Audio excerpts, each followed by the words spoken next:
everybody, John Trick12 back here again with another video, and today I bring you my Dragon Ball Z Battle of Gods audio commentary. Yes, it's finally here, the video I've been hinting at and hyping up ever since my 300 subscriber thank you video, which of course, if you've not seen that, definitely check it out. I have over 300 subscribers and it feels fucking awesome. And I hope by the end of this year, I can reach to 1,000. Very ambitious. And from the looks of it, possibly won't happen, but you just never know. And there's, anything's possible. It all really depends on that one particular video I upload and the type of feedback and word of mouth it gets. But nonetheless,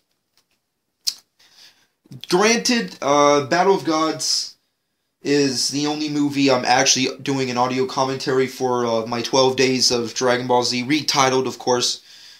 And there's a good reasoning behind that. I know a lot of people, or at least some people may be thinking, is like, well, why do an audio commentary for Battle of Gods, but none of the other movies? Well, because in comparison, there's only been 2 movies I actually talk about a lot on my videos, specifically my Dragon Ball Z discussions, which is A, Battle of Gods, and now B, Fugatsu no F, which has been retitled Resurrection F. Those are like the 2 #1 DBZ movies I talk about the most, and I'm pretty sure a lot of people can guess my overall opinion of Battle of Gods. It's not really that hard to, or difficult to, come across. Basically, I enjoyed it. There are some things I personally think are wrong with it, but it's obviously a good movie that I personally really enjoy watching. And plus, there's tons of videos I've done of it, so it's kind of pointless doing a review on it for something that I'm pretty sure every single DBZ or anime subscriber on my channel can pretty much guess how I feel about the movie. But the other movies, the other 13 films, I've never really talked about nor gave my personal thoughts on, so that's why I did reviews for those. But of course, I've been thinking about this more ever since getting through most of the reviews, that, why not do more commentaries for other movies? So, of course, after this specific audio commentary, and if you enjoyed it, let me know in the comment section below what other type of Dragon Ball Z movie would you like me to commentate on. Of course, I've already done a review on every single movie, so you get the general gist of how I feel about those movies. But if you want me to do a commentary on one, please let me know in the comment section below. And I'll definitely also be doing more reviews for other Dragon Ball Z content. Like, next up, I want to do the specials and the OVAs and stuff like that. So that's something I'm really interested in doing after this is all said and done. But nonetheless, we're here to talk about DBZ Battle of Gods, which came out 2013. And I don't remember, it came out on Blu-ray last year, and that's pretty much it. There's not really much else that's really set in stone with that movie that I already haven't talked about. So, pretty much, let's just dive into Battle of Gods. Of course, if you're wondering what version of the film I'll be commentating on, it's of course the Blu-ray extended edition, the uncut version, not the theatrical version. If you only have the theatrical version, then please, go check it out, buy it, download it, do something. I don't know. I'm pretty sure everybody has both versions by now, so it's not really that hard to come across. But nonetheless, I'll be doing my commentary on the uncut version, which I hope people enjoy more. I found it listening to other people's thoughts that a lot of people prefer the theatrical version, and a lot of people feel that the uncut version is just worthless footage that didn't really need to be in the movie, like the comedic elements, which I'll give my personal thoughts on. But I think the uncut version is my favorite version. It's fucking awesome. I love, like it's kind of ironic at the same time. It's like everybody loves complaining about like how every other character doesn't get as much time on the show. But when there's actual footage of these characters, people bitch. It was like, why am I here watching fucking Oolong and Yamcha? I want to see action. It's like, yeah, but if there was just non-stop action, you would be bitching about not having enough Oolong or Yamcha or Tien or Piccolo or any other fuckers, fucking time on screen. So it's really ironic, but, I'll get to that later. Nonetheless, let's dive into Battle of Gods. Awesome movie. Personally, it's one of my favorites. I don't know if I would call it my definitive version, but we'll find out. We'll find out by the end of this. Alright. Let's start this movie in 3, 2, 1. And it's playing right now. Okay. And you might actually be able to hear some of the audio in the background. If you hear anything in the background, it's possibly the movie.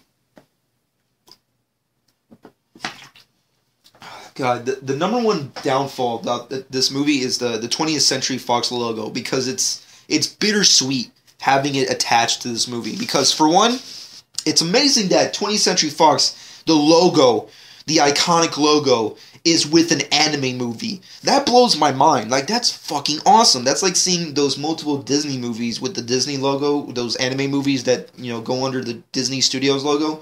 Awesome. But because of the whole Dragon Ball Evolution debacle, it's just bittersweet.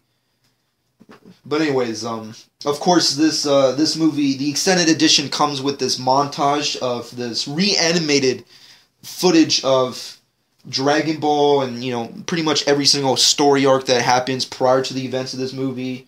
Obviously, we get some awesome fucking Garlic Jr. Not Garlic. I'm still thinking of Garlic Jr. Emperor Pilaf. Fucking asshole. King Piccolo. Fucking awesomeness. Looking back at this style of animation of the reanimated Dragon Ball stuff, why couldn't Kai do this for Dragon Ball? Like, Dragon Ball Z Kai is what it is. You can't change it. It's already done. It's already said and done. But if they ever decided to do like a legitimate Dragon Ball Kai, why? I wish it was like in that style of animation. Like, just it's toy animation. Don't be fucking lazy. Don't fucking be lazy. Fucking do. Just reanimate the series. Like, that's what I fucking would love to see. Like, there's tons of rebooted series that reanimated or changed the formula of their animation, and they look solid and fucking awesome. But no, not Dragon Ball. Toy animation, you fuckers. Too fucking lazy to fucking just be like, oh, hey guys, you've been fans ever since you were a kid. Here's the same old shit, except different dub. And the same basic music. It's like, what? What are you doing? You're not helping the cause, sir. You're not helping the cause.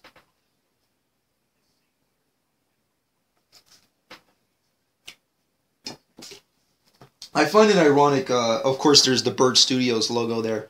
I find it kind of funny whenever they do a sequence like that. They didn't really give it that much depth. Like, the narrator says, okay, peace on Earth ever since the Boo, debacle. Okay, sure. But why can't we see more of, like, civilian life? Like, I want to see some shit like that. Like, there's only, like, half a city you see, and, like, a few people. I know it's nitpicky as fuck. Like John Trigger 12, who gives a shit about the people? We're here to talk about Z, you fucking asshole. I'm sorry, it's just... I gotta bitch about stuff because it fucking annoys me and it infuriates me. Not to the point where I'm just start, shotgun motherfuckers. Oh, God.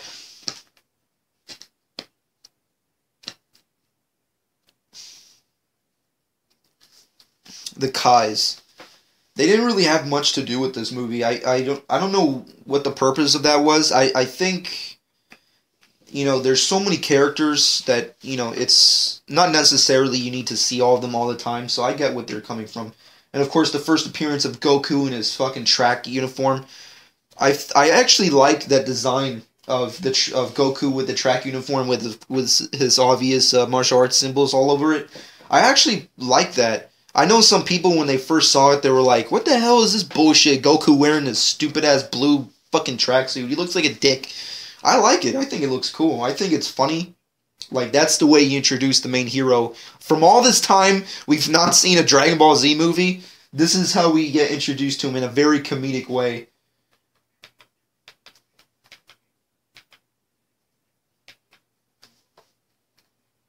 And I have to give it up to King Kai as well. I think it's funny how hysterical they made him come out in this movie. King Kai, I just think he's funny just overall. He's a wisecracking, fucking stupid joke motherfucker. He's just hysterical. You know, from day one to now, he's still one of my favorite hysterical, funny, non-serious characters. I just love King Kai. His design, the way he talks, you know, the way he, you know, talks to Goku. It's just hysterical, the way he does this stuff. This is also kind of really hysterical. Just, not really hysterical, just absurd. It's like, I always found it weird. Why does King Kai have a car? Like, he can't really go anywhere. Like, you see him right here, he's driving in a complete circle over his planet, talking to Goku about, you know, Beerus, or what have you. The god of destruction, or the Destroyer, as they call him in this movie. Beerus the Destroyer, they retitled him to Funimation. Like, why does King Kai need a drive? Why does he need a car? And why is he obsessed with cars? That's another weird thing. Like, he's a god, right? Why does he need a car? I don't know. He loves the vintage shit. I'll give him that. That's fucking awesome. Bubbles. Our favorite ape. Or monkey, rather, because he has a tail. You can't really call him an ape, because he's a monkey. Although he has the body type of an ape.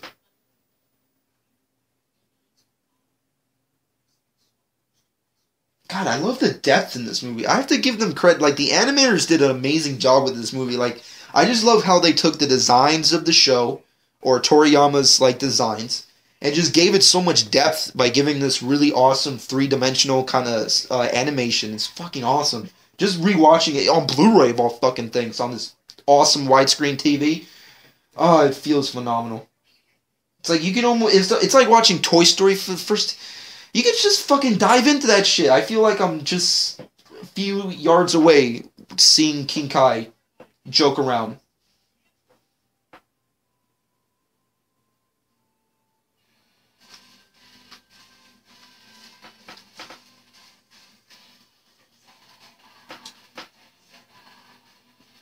The only song I'll let go, the only Japanese theme you can let go, the Cha-La Head Cha-La, it's the only thing you can fucking let go.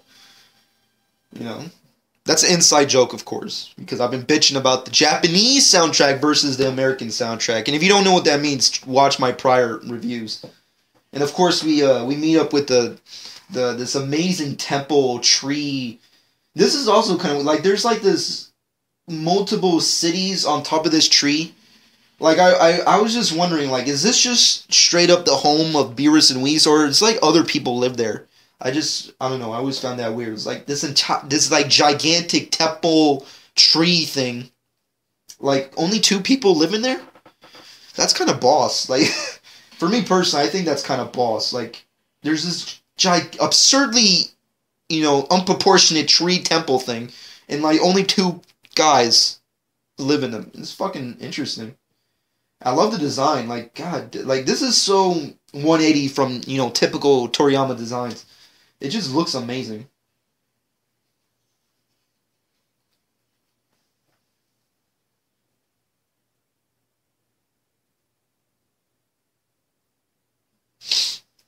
Like this, like the Cobra Snake. Like, that's also really interesting. Like, what's the significance of the Cobra Snake or is that a cobra? I can't really tell. I think that's a cobra.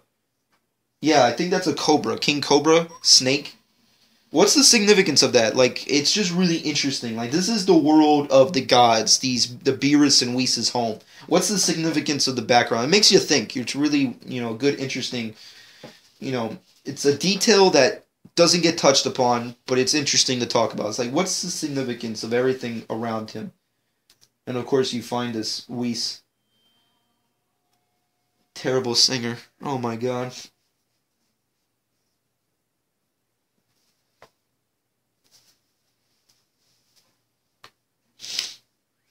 I love this moment. I think this has to be one of my just a moment where I love seeing Beerus. Beerus's moment here very reminiscent of like the Wile E. Coyote from Looney Tunes. It just feels like that moment. I love it. Beerus the Destroyer, simple house cat brought to life. Fucking awesome. At least for me. I don't know about anybody else. What do you personally think? Did you love Beerus as a villain or as like just a design? A cat, an Egyptian house cat, like the Sphinx character. I don't know. I still think it's cool. I still like it. I personally think it's awesome. Looking at it in like a year later in perspective, I think it's still solid. I like Beerus. He's a fucking cool character, in my personal opinion. Just me.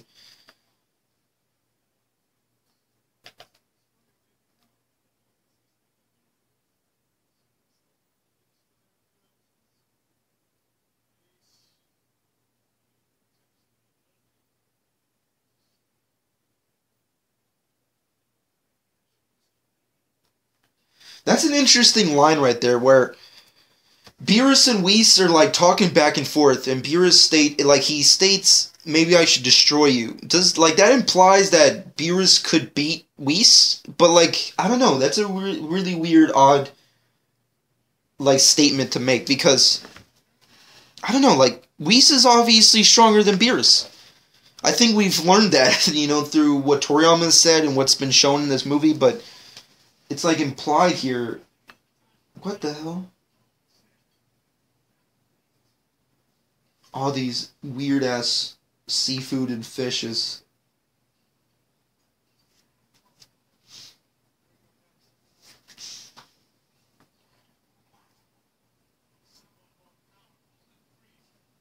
And that's another statement that's pretty. The Frieza talk, like the Frieza thing, like I said this, like Fugatsu no F speculation. We're gonna fucking talk about that, motherfuckers. Fugatsu no F. Beerus is he gonna fight Frieza? Like he says it right fucking here. Okay, we get this good montage. Goku, Frieza. Goku beats Frieza. Whis is telling him the story of the Super Saiyans or what have you. Beerus like states there, like if he ever came across Frieza again, he would destroy him. Like, why doesn't anybody talk about it? Like that implies that he's obviously gonna fight him in the movie. And there's a specific shot when you see in the trailers. Like go back and look at the trailers. It's like the specific shot where Goku, Vegeta, Whis, and whoever are like on the planets of the gods, like this temple tree thing, and like you see flashes of light and lots of light. Shouldn't that imply that like Beerus and you get this stupid egg thing that never made sense to me? He turns an egg into ashes. What the fuck does that even mean? I don't even know. But it looks cool. Back to my topic. It's what the fuck? Like he's obviously gonna fight him, isn't he? Beerus versus Frieza, and is Frieza gonna beat Beerus? That's such an interesting thing. I just think that Beerus will fight Frieza. Like if Beerus is gonna be in this movie, he's gonna fight Frieza. It's just impossible. So, is Beerus going to be the hero of the movie? A lot of people are like, no, let it be Vegeta. Oh, don't worry. I fucking can't wait to see some Vegeta. It's going to be fucking awesome. But Beerus fight Frieza and he saves the day or what have you? That's some speculation that needs to be debated. That's just me. What do you personally think?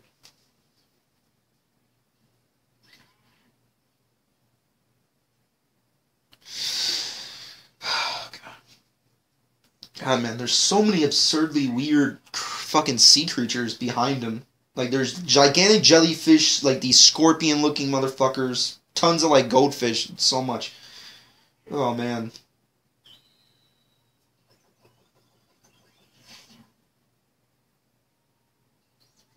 I remember that this character was so hyped before. I remember before the movie ever came out, this character was so hyped, like it like had some kind of significance. I think I even made a video where I was like, "Oh, this fish, he's gonna like he's the Oracle. And he's fucking gonna tell Beerus the legends of the god Super Saiyan." And like this is the only fucking sequence where this stupid ass little jellyfish thingy in a cup does, and we never see his ass again. He was a worthless fucking character. Although I really wanted the toy of that. I don't know why. I'm just that much of an asshole. But, yeah, I always was angry about that sequence because it's like, you didn't add anything to the plot. You didn't even give a shit about the prophecy. And you gave Beerus, like, false information that, like, gave him the drive to basically go over and fuck with Earth. You little fucker fish.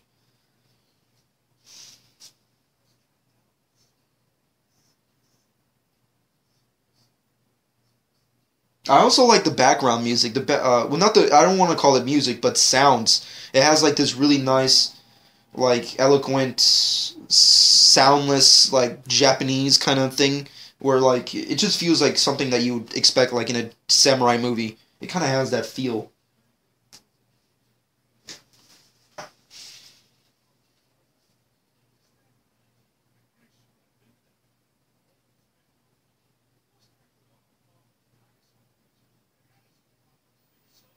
Oh yeah, here's another implied statement that I think I made a video topic on it. Did Beerus destroy the dinosaurs? He says it right here. You know, he went to Earth billions of years ago, whatever the fuck. I destroyed the dinosaurs because they were so rude and annoying. He's kind of like, I don't know what's with this guy. Anything annoys him, he's like, I'm gonna destroy your ass. The dinosaurs are still fucking there.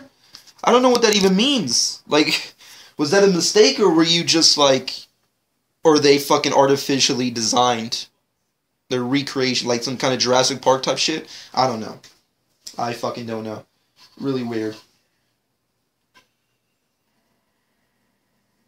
Beerus and Whis is traveling to fucking define King Kai or what have you, discuss Goku or what have you, try to find out the origins of Super Saiyan God, and I thought it was kind of funny. Wait a minute. Okay, now we're here. We're here, Capsule Corp. Another weird proportion that doesn't make any sense. The dome of Capsule Corp is so small from the. It's like Snoopy's doghouse. Like it's so small on the outside, but inside they can fit a fucking castle. What the fuck is? It's a fucking castle in a house. The house is small as shit from the outside. I'm telling you, this is the Toriyama. I love the guy to death. Well, I can't really say that because I never met him, but I love his property to death. I'll rephrase it to that. But it's like, I don't know if he understands proportions correctly. Designs he can do well, fucking awesome. He's a great artist. Don't get me wrong, but proportions are out of whack. Like, what the fuck? Like, it's suspension of disbelief. Okay, whatever. And here's another fucking comedic moment that lots of people were bitching about. Hercule talking to Dr. Briefs. Why is this here? Why is Dr. Briefs smoking a cigarette? It's not even lit. Why does he have a cigarette in his mouth? Fucking whitey. Fucking white privileged asshole. I don't fucking know. Hercule making a fool out of himself, wearing a cape. Why is he wearing a cape? That's a stupid question. He's always wearing a cape. What am I talking about? He wore a white cape, now he's wearing a red cape. Who gives a shit? Also, back into the topic of designs. Doesn't anybody find it weird that every woman character in this movie has the same body type? Like, doesn't anybody find that weird? Like, I actually, before watching this movie for this commentary, I was kind of thinking about that, like how, Mrs. Briefs, Chi-Chi, 18, or Lazuli, or whatever the fuck her name is, and Videl and Boma all have the same design. Like, they have the same body type. Why is that? Like, they're obviously significantly different body type characters. Like, Boma obviously has a different kind of curvature to her body. Same thing about 18. Videl is obviously a lot different. And Chi-Chi is completely different from the rest of the girls. So I don't know why they had to do that. Like, they gave every girl the same basic design. Like, look at it closely. Like, every girl has the same design. With the exception of, like, everything from the neck up, they have the same body type. Good old Master Roshi. Fuck, man. Really weird.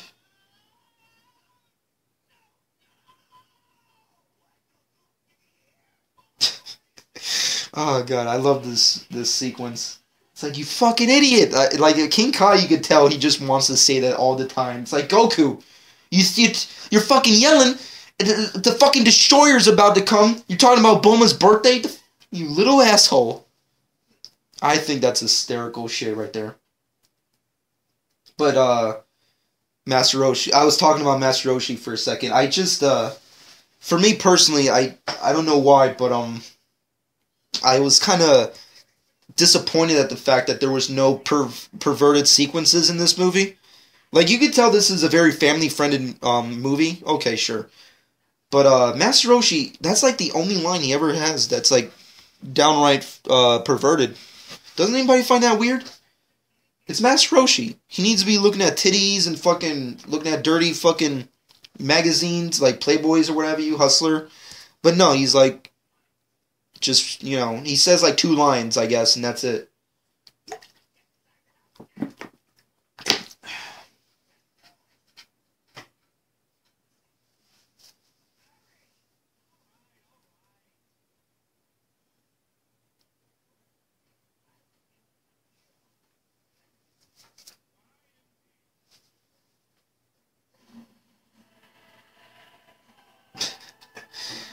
Oh, man. Such a hysterical, ominous fucking arrival.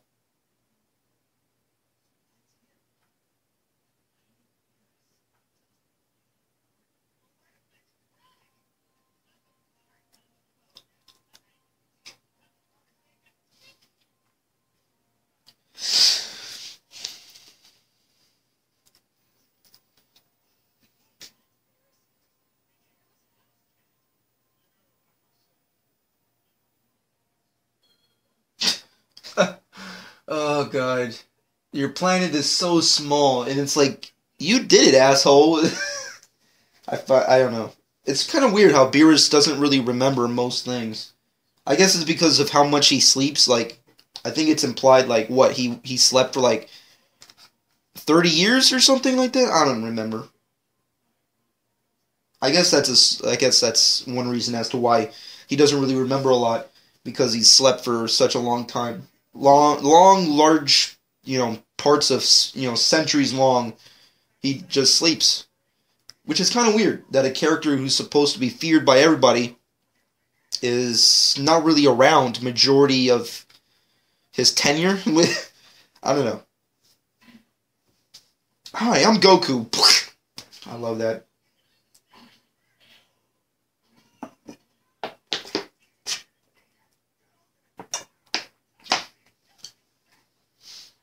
You gotta appreciate this movie for the comedy. I know people are like, needs more action, yes! Needs more fucking fighting! I like the comedy. The comedy is on point. There's something to be said about the comedy of this movie. And it's, one, on point. Fucking on point. It's so fucking solid, the comedy in this movie. I just love that just moment where he's like, hi, I'm Goku, and I'm a Saiyan from Earth. And just slaps him across the head. Hysterical.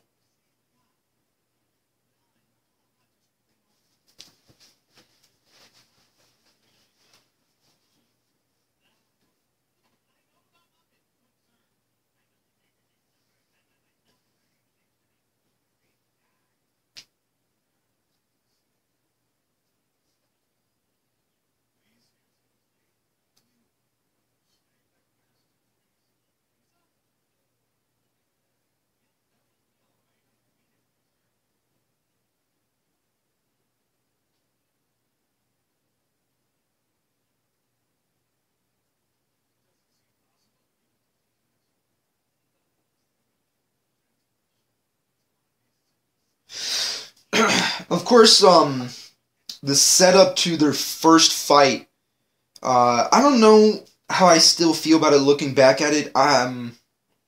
It's it's not really the way I would have gone with it. Like, for me personally, I appreciate a good old fight, DBZ fight. It's always great to see some good old fashion action, fast paced action.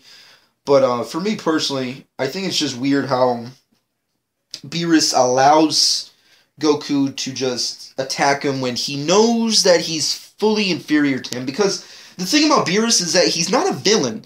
He doesn't really urge characters to pass their limits because he doesn't really want to do anything other than, hang out or, try new things. He's a traveler of sorts. I don't know, I just felt kind of, it just didn't really sit well with me, this whole opening of like, Beerus, sir, please teach me your power. I need to see it. I want to fight you. You want to fight me? Okay, sure, let's fight. Show me your Super Saiyan strength. I don't know, it's just, The I don't know. It's supposed to be the first ever fight these two characters go into, and it's a Goku moment. I get it. It's a lovable Goku moment. Let's just dive into it.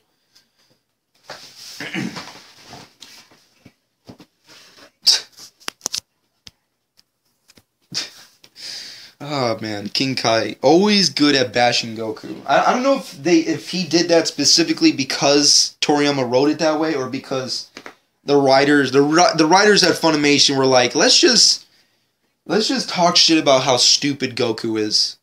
I don't know which one it is, but it's hysterical nonetheless. The epic battle begins. The first ever epic battle begins. That ended so terribly. Super Saiyan 2. Like 1 second.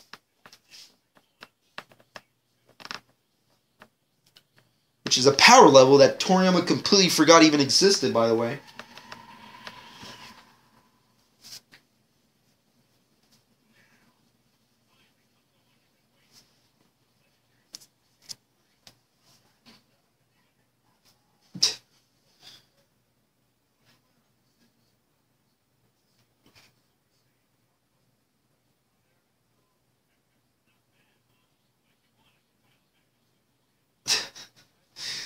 Oh god, it's always fun to see how Goku can be cocky. It's kind of weird how strange they changed Goku for this movie. Like he's still the lovable Goku, but god, he's a little cocky too in this movie. And then everything ends. Boom, getting shot down. Shit, look, he just flicks him over and he's fucking across the entire planet. What the fuck?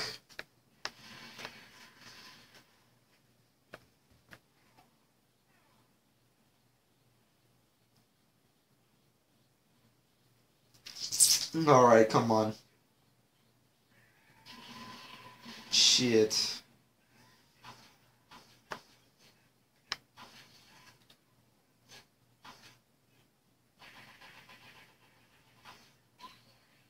God, he's so fucking fast.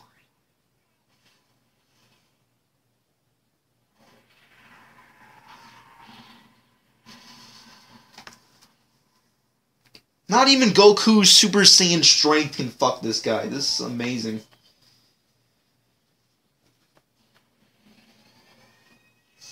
God.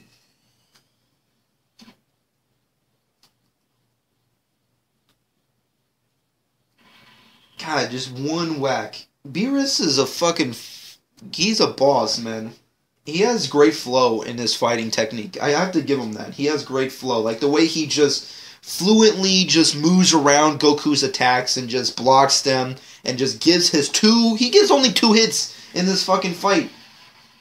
He just has an amazing flow with his technique. It's amazing. It's just great to watch how it's animated.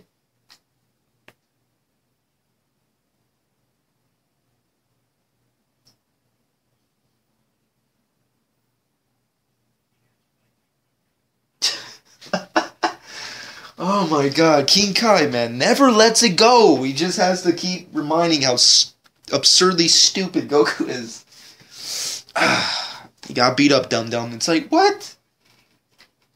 He's, like, always on point. I'm telling you, always on point. First appearance of Vegeta, fucking awesome.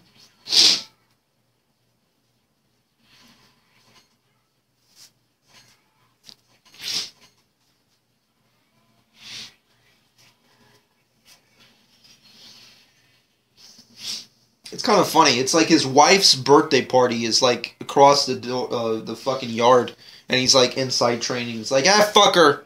I fucked her already. Fuck it. What else she needs? I gave her a kid. Fuck it. I'm gonna train. Superior part of my life. Fucking training. Not saying you. It's like a fuck. It's like he's. I don't know. Vegeta kind of reminds me of like those classic old uncles you have who always don't give a shit about their wives. I don't know. He just reminds me of that. Like, it's his wife's birthday. Who gives a shit? Training. I gotta train. And then when he arrives, he's like, I'm not even gonna give a shit. I'm not even gonna look. I'm gonna hang out in the fucking shade. Fuck these people. Like, even through all the shit that they've gone through, Vegeta still don't give a shit. That's crazy. That's really crazy. Like you would think by the end of this, like he would be more interested in like hanging out with people and like listening to tunes, playing with his kids or what have you. Which is another thing. Like his daughter's not even in this movie. So does that mean like is she gonna be in a sequel? Or is she like non-canon, like Toriyama, another fucking character Toriyama forgets? I don't fucking know. I really don't. Or is this the movie that triggers the fact that maybe they should have another kid? I don't. Who the fuck knows?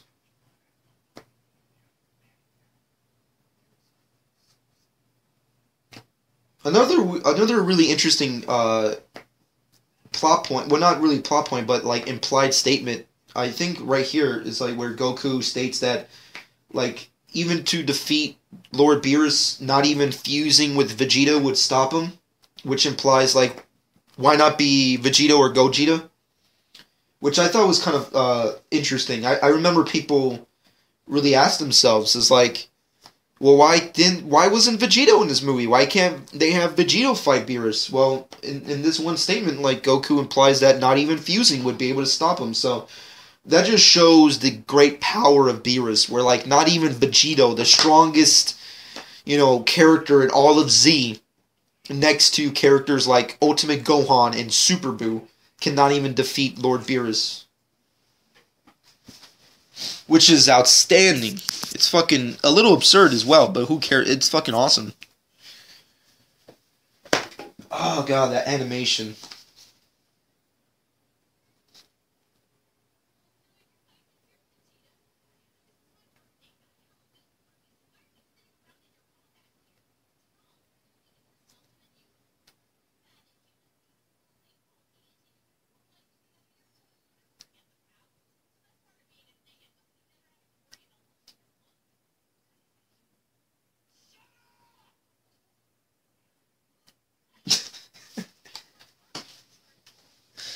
Like, this is crazy. Like, what the fuck?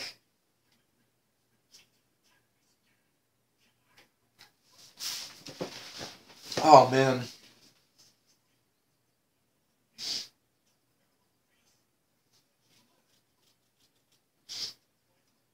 I know this is fucking has nothing to do with this movie, but doesn't anybody find it weird that there's actually, when you go back and look at it, there's no, like, insane, like absurdly out there in your face kind of nudity in Dragon Ball Z. Like there's a few moments, but it's a lot of guy stuff. Like it's like really homoerotic, which I'm okay with because I grew up with it as a kid, which I guess explains how fucked up I am. But it's mostly homoerotic. There's not really a lot of female stuff, like female perversion or nudity in this movie, like, or not really in this movie, but in all of Z. I always found that odd. Like, I guess I have to go back and look at it as to whether or not there was anything, but there really isn't. You go back and look at it. There's none of it. There's all of Dragon Ball has all the hardcore like look at the tits and the ass and the naked chicks and the bikinis, and Bulma has like 10,000 different types of outfits that, show off cleavage or what have you. Okay, fucking awesome. Z, all dudes. Straight up dudes. Let's see dudes naked. Yeah, gotta see those abs. What the fuck happened? Like, it just went 180. I don't know what happened. It's just something I kept thinking about before watching this. I don't even know why I'm talking about it. It has nothing to do with this movie. I don't know, because I kept thinking about, like, the Asian community. Like, the Asian film community is so limited in what they're able to accomplish. I wonder if that, like, they kind of got that into their anime. You know what I mean? Like, the anime doesn't really feature that much actual love or a connection to love with some of these characters. Like, Vegeta and Bulma, okay, they have a kid. That's it. That's like the gist of their relationship together. Goku and Chi-Chi only have like one moment in the entire fucking show where it's like implied in Z rather, not in Dragon Ball, because obviously you see, them kiss like twice. in Dragon Ball. Dragon Ball Z, they only kiss like once, and it's very implied, and it's hardly even there. And it's this one moment. Of course, I'm pretty sure. I hope everybody remembers. It's this one moment where Master Roshi's like fixing the doorknob and he's like eavesdropping on Goku's conversation with Chi-Chi, and Goku holds on to Chi-Chi's arms as they're like close together, and they're talking about like whatever the fuck, and then it gets all quiet, and then that's it.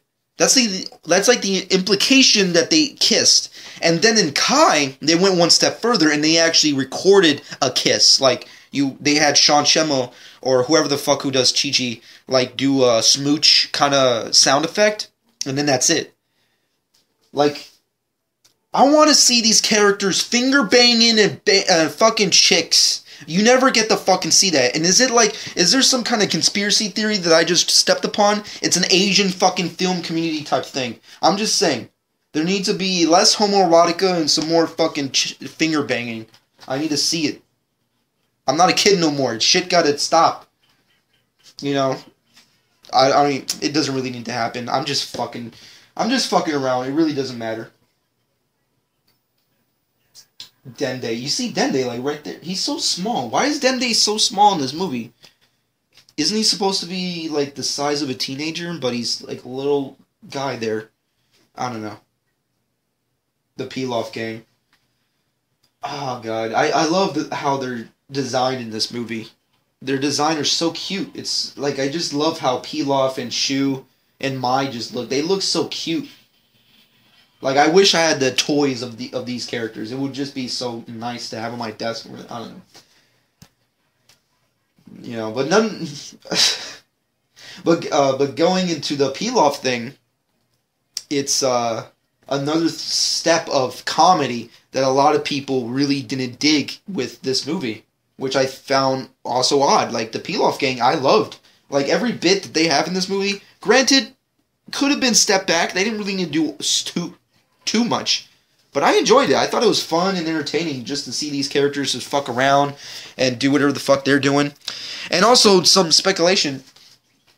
There's like a quick little scene, really, really quick still, in one of the Fukatsu no F trailers. And you see the Pilaf game kind of react the same way they kind of did in the Battle of Gods trailer when they're like, ah, and they're shaking and, you know, very cartoony. They look exactly the same as they do in this fucking movie. Which, to my surprise, makes me get the feeling that is Kid Trunks and Kid Goten gonna once again look like kids the way they did in Battle of Gods? Because obviously that's the one of the biggest errors is that the kids still look like kids. Like Marin, still a little girl. Why is she a little baby? She should be a little kid at this point in time. And Goten and Trunks should be teenagers at this point in time. Why are they still looking like kids? It's really odd. And obviously we haven't seen any Goten or Trunks stuff in the trailers. So it's I don't know, based off the Mai and Pilaf and Shu stuff, it makes me believe that they're basically the same. You know, Toriyama or whoever the fuck didn't change shit up. They didn't really do anything to fix the error. That's what I'm trying to get at.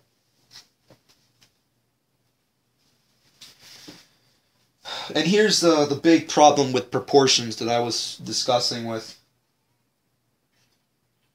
Like, how absurd is this? Look at all the shit they got. A castle. There's a legitimate castle in the fuck. How big is this house? There's like a gigantic plane and piano. Shit that you only see in church.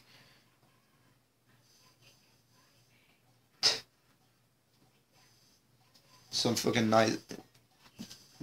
Fucking Emperor Pilaf, the tagger, the graffiti tagger. I thought that was the most funniest shit when I saw he put some shit on he spray painted shit on the prize. When the first time I saw this movie, that was the most hysterical thing I ever saw. But yeah, the proportions are so out of whack. Why is there a plane, a piano the size of a house, and a fucking castle? Oh my... So much shit. And that's another thing, like, what makes you think that you can take any of that shit? Like, there's no way that Pilaf is gonna, like, pick up a castle and, like, accidentally be escaping with it. I don't know what the hell they're even talking about. And how rich is Bulma? Like I remember there's like so much discussion over it and debate, but it's true. It's like, how rich can she be to have that much shit? Like, Capsule Corp must be like Apple meets Disney meets fucking Sony combined all to one or something for them to afford all this shit and be like, hey, we're just giving it to you. We're giving it this shit. It's a fucking tournament for prizes, motherfucker. Capsule Corp Foundation, you know, or some shit. I don't know. It's really fucking odd. It's like, here's the Dragon Balls, here's a fucking castle, here's a plane with some Nazi symbols. I don't even know why. It's so much shit. Kid Trunks. Why is he a kid again? I fucking don't know. But he is.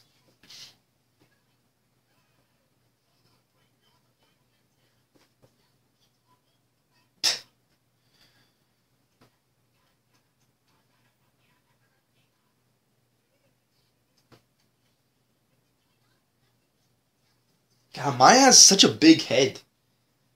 In fact, all the kids have big heads. I think that's an anime kind of trait. They kind of did that like as a spoof of the manga. I forgot the name of it, but it's the name of the style of that kind of art. But I don't know. I'm not really big on it when you give like a character with twice the size of a head and like tiny little body. I don't know. For me, it's just make them normal, like how you did before. You know, you didn't really need to do it that way, kind of way. Goten here is okay. It's all right. But the other characters, like Mai, her head's so big in comparison to her body.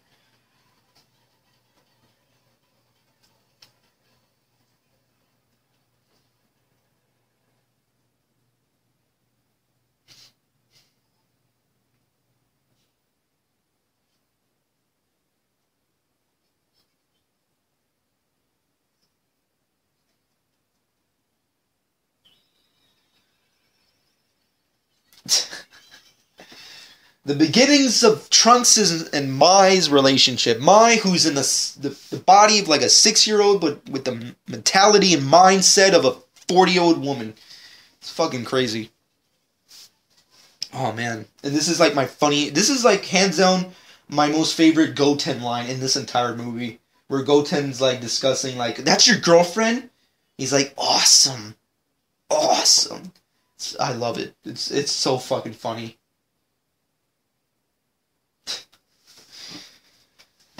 Oh, man. More of the Pilaf gang. A lot of people hate it. I'm alright with it. Doesn't bother me. Doesn't bother... Doesn't bother me. Shouldn't bother you either. So stop bitching. Enough of the bitching. Enough of the groaning and the moaning. And you need to fucking appreciate that even the Pilaf gang is even announced somewhere.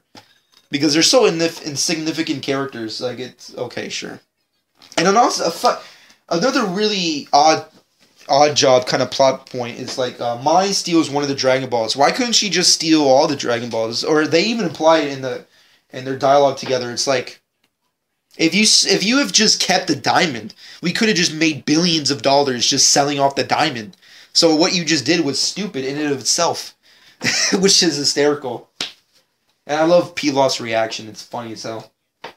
God, Pilaf's so fucking short. Even as a child, he's still short.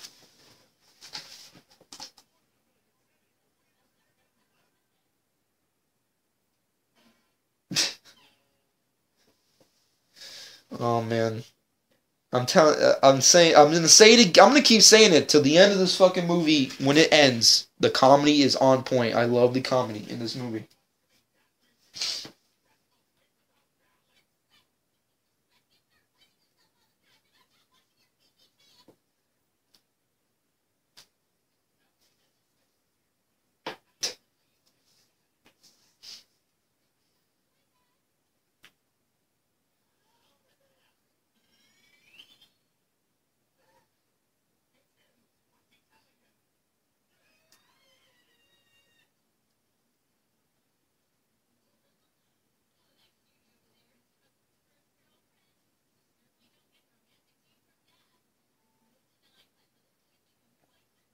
Very like sad thing is the fact that the original Bulma voice didn't get to do Bulma for this movie. I don't know why they had to go with the Kai voices, with the exception of, like, obviously Sean Schemmel and Christopher Sabat and so on and so forth. But I love the original Bulma voice. Like, the actress who did Bulma for the original Z series, I think she's superior at Bulma. I mean, like, don't get me wrong, the actress who's doing Bulma right now, she's great. She's fucking doing a great job. But the original version is just better. It's just superior. It's kind of like the voice of Harley Quinn. You know, like, don't get me wrong, you know, they obviously have to go with a different route for, like, future stuff with the animated stuff and the video games and what have you. They obviously have to change up the voice, you know, but I just love her voice better. It just fits more. When you think of that version of Harley Quinn, it's just better. And the same thing with Bulma. Like, Bulma, the first voice is superior. I like the first voice. It's a lot. I don't know why they had to do it for this movie, which is why I hope for Fugatsu no F, they don't go with the guy who did Frieza for Kai. I hope they don't go with him. I hope they go with the original voice. It's just better. It's superior, in my opinion. It's darker. It just sounds cooler. It's just very nostalgic at the same time. That voice is just superior. You know? Another flashback. Very nicely done.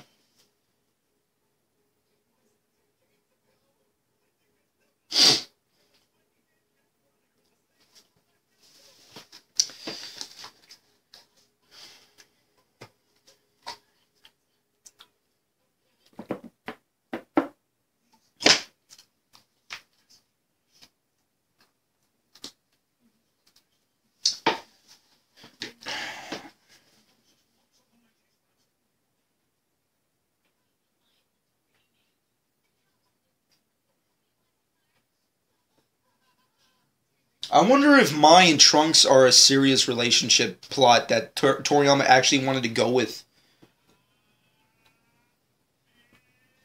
I don't know. It's probably not, but I don't know. It makes me think because the Pilaf game, they're in Fugatsu no F. So does that mean that they're a legitimate relationship or what? I don't. It's something that, you know, keeps me up at night. I don't know why. It just does. God, that's fucking epic. I just love the fucking animation. They just did such a great job. Like, Goku deflecting his own Kamehameha wave. That's fucking boss. That's just some boss shit. And of course, destroying this planet. King Kai's planet gets fucked up. Oh yeah, another thing that just occurred to me that's really weird. King Kai has a halo, which implies that he's still dead. Also Bubbles. Why, like, he has his planet again, he's not hanging out in Otherworld anymore. Well, technically, the cities in Otherworld. Why, he's back in his planet. He got it back. Why is he still dead? Why does he still have a halo? It's fucking odd. Another thing, maybe Toriyama forgot, I don't know. Or maybe he's like, oh, fuck it, who cares? I'm dead, I'm alive, I'm a Kai, who gives a shit? I don't care. Maybe that's his overall opinion.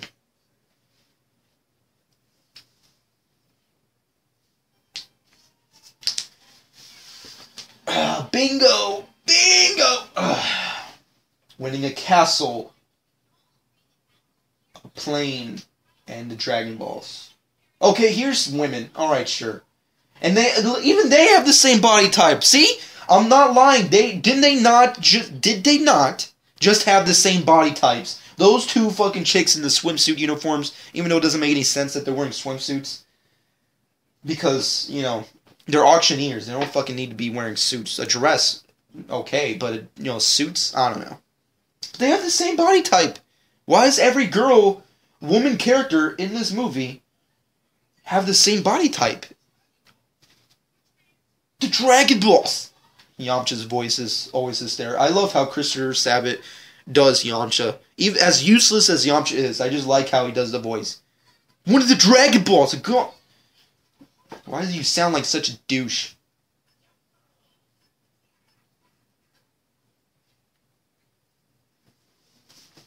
Gohan looking so nerdy. I think if Gohan was ever gonna have a theme song and he was dressed like that, it should be Weird Al Yankovic's nerdy song. His his fucking his parody of that gangster song. I think that should be his main theme. You know, I know I'm nerdy. That's just thinking about the song right now and just having Gohan, like that's his main theme because he's a dork. That's the point of Gohan. He's such a nerd that's his theme. That should be a Weird Al Yankovic is Gohan's theme song. Chaozu. Who is Chaozu? What? No, not who is Chaozu. What is Chaozu? Is he a Pokemon? That's like the most commonly used fucking joke I always hear. Whenever you're at a con and someone asks, who the fuck is Chaozu? Is he a He's a Pokemon. He's not real. He's a figment of your imagination. The Great Saiyaman. Fucking...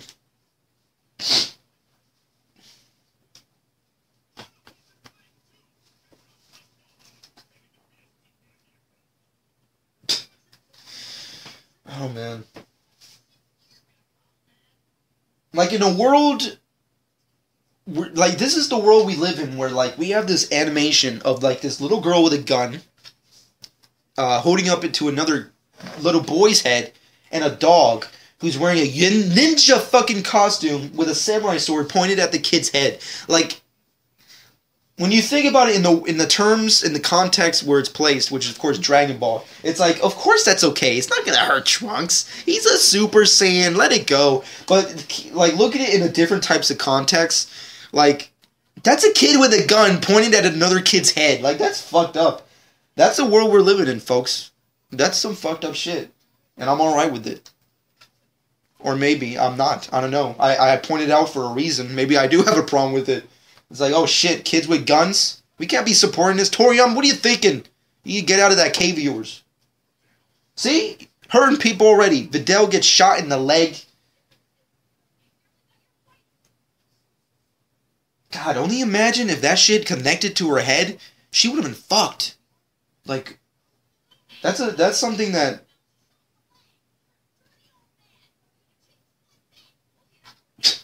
That's something that's really, like, with, like, the undertones of violence is, like, more violent than the actual violence, if that statement makes any sense to you.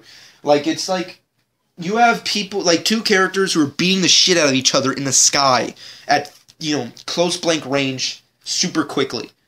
But then you have this girl, this woman character who gets shot in the leg, where if Gohan pointed his finger at a specific angle and that bullet bounced off at another specific angle, she would have been dead. Like, that's fucking crazy of a scenario. Like, jeez. I mean, granted, the Dragon Balls are right there. They could have just wished her back, but still. You can't be fucking relying on the Dragon Balls all the time. Gohan, what are you thinking? You need to stop thinking with... You need to think outside the box, Gohan. Stop it.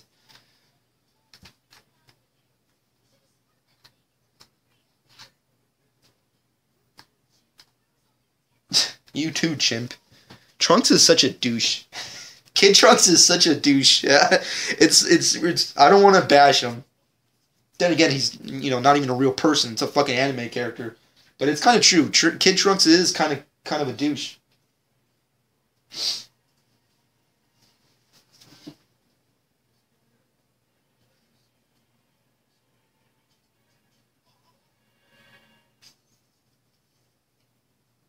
Oh shit. Shit's about to hit the fan. And Vegeta makes his defining moment. The bingo fucking dance.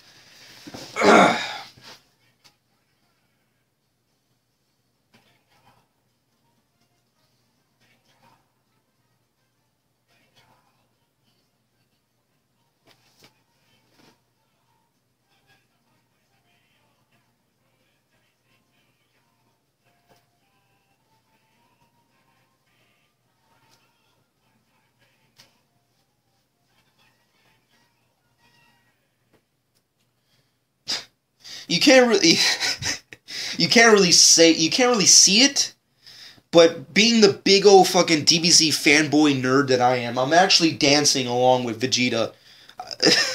I wonder if any... You know what?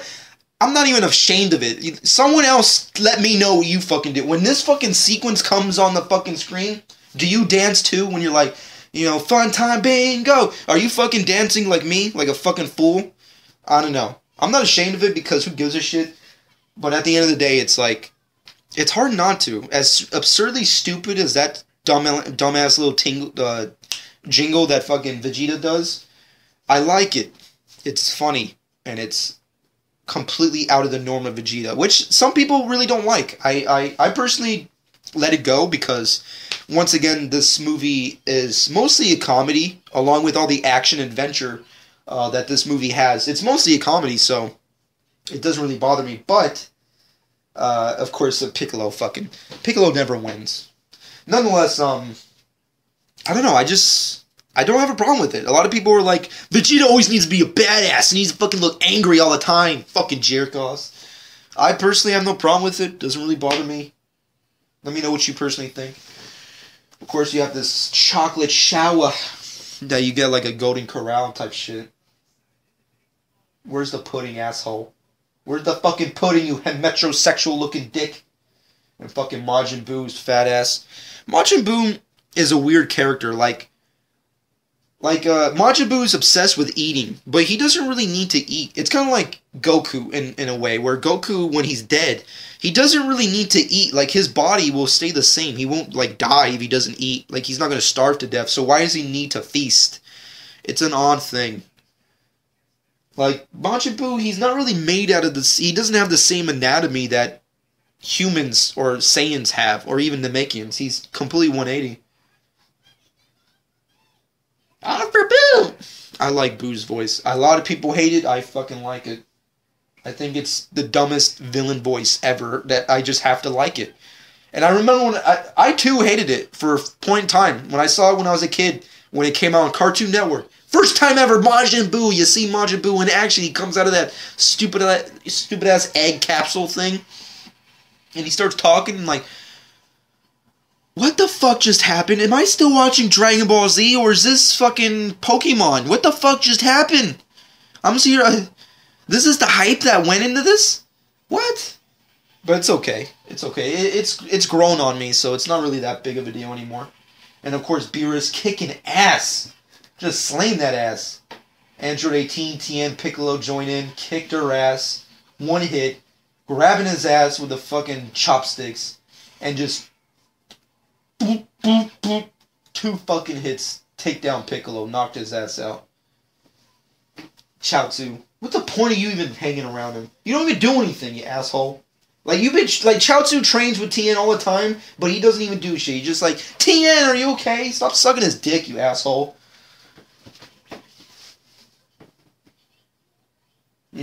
He's already got a woman for that, which is Launch. A character that Toriyama continues to forget and forget and forget, ironically. Ultimate Gohan. Yeah. Fucking awesome. Kick-ass shit right there. Of course, it's completely worthless and pointless. Just smack him across the head, and BAM! He's down. Get the fuck out of here, asshole.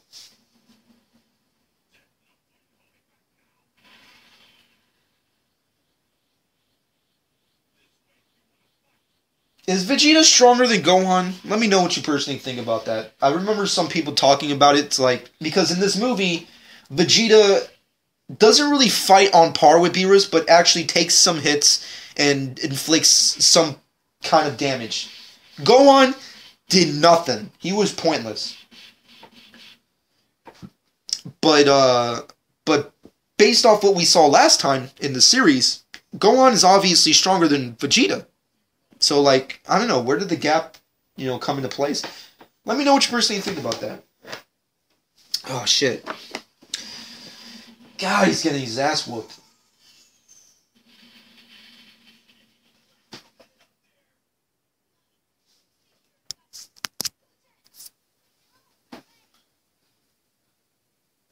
Some fucking fusion action. Another fucking character that was completely worthless and pointless. But always awesome to see. Gotenks. Yeah. I always feel like Gotenks is kind of like the Rocket Raccoon of the Guardians of the Galaxy of Dragon Ball Z. I always think of that. Like, when Gotenks comes into place, oh yeah! I always think of that.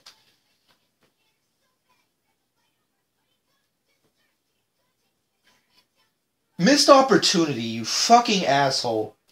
Kid Gotenks. Oh yeah, that's what I wanted to see. I wanted to see teenage adult Gotenks like we saw in that stupid ass spin-off video game thing that we don't even fucking play over here because it's fucking Japanese. Arcade game, fucking asshole.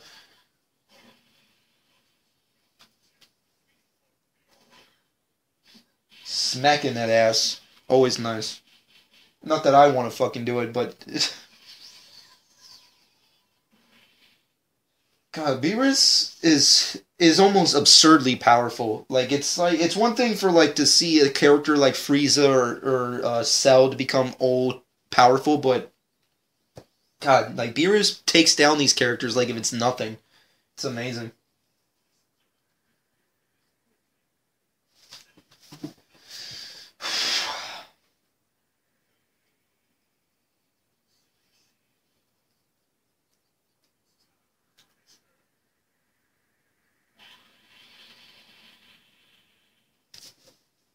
Oh man.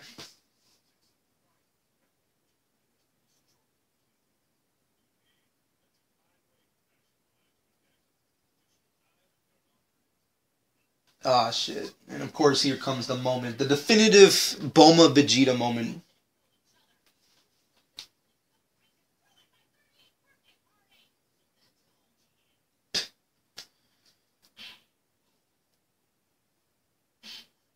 God damn. That's a fucking hard whack. Like yeah, and you get some hardcore, yeah, Vegeta. Yeah, you better slap that ass. But Jesus Christ, that was one good whack. Like, he fucking whacked her. Like, that's how crazy this guy, or like how royal, rather, this character is. That he just whacked her across the face. Like, bitch! You slapping me? Fuck you! And slapped her right in the fucking face. Knocked her out. Jesus. Master Roshi. Is he? Is he really more stronger than Goku? Let me fucking know. Well, I don't know. Maybe it is true. Maybe Vegeta at this specific moment is more powerful than Goku because at least he put more hits into him than Goku did in their first fight. And he didn't even need to be a Super Saiyan 3. Look how fucking crazy that is.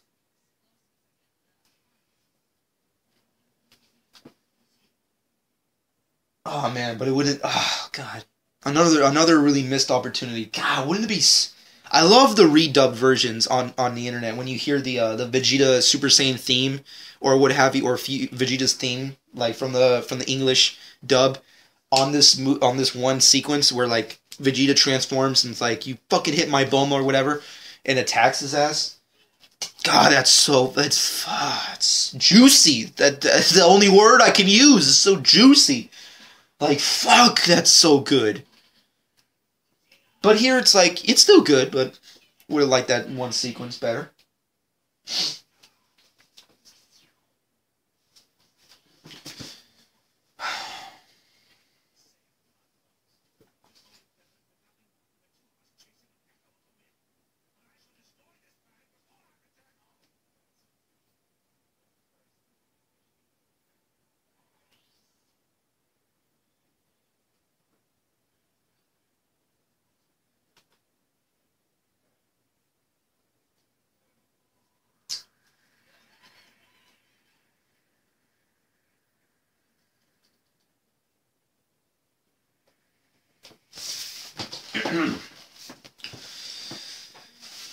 And of course, fuck.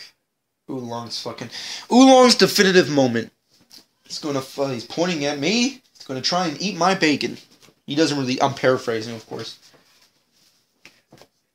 I like this moment. I think it's, when I first saw it, when I got the Blu-ray, and I first saw this, it was so fucking funny, because I never saw it before.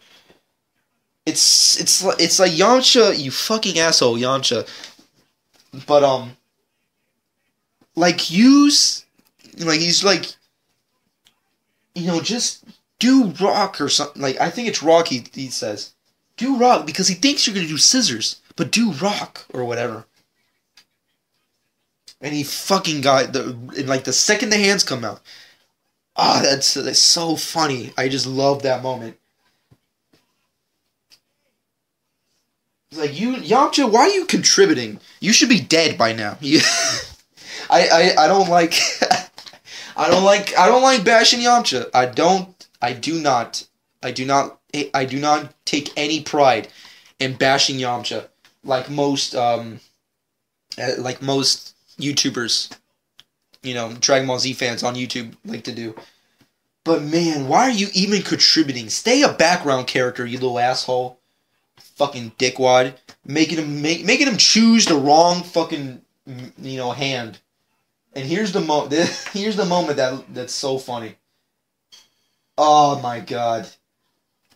Thanks, Yamcha. Because of your insolence, you should be killed first. That's what I would try to point out if I was in that scenario. You fucking ass.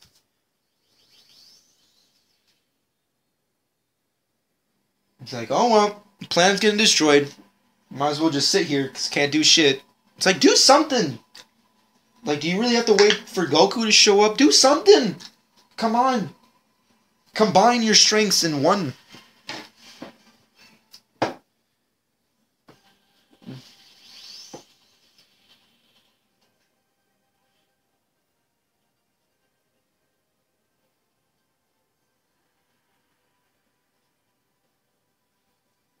Yeah, man. Goku's like Superman, I'm telling you. He fucking lights up a room when he arrives. I said this in one of my reviews, like, and I'll say it again. Goku is the backbone of the fucking superhero genre. Like, not enough people give him credit as a hero. You gotta give him credit. You got to. There's no denying on how amazing and great Goku is, not only as a character, but as a hero. Superhero, rather.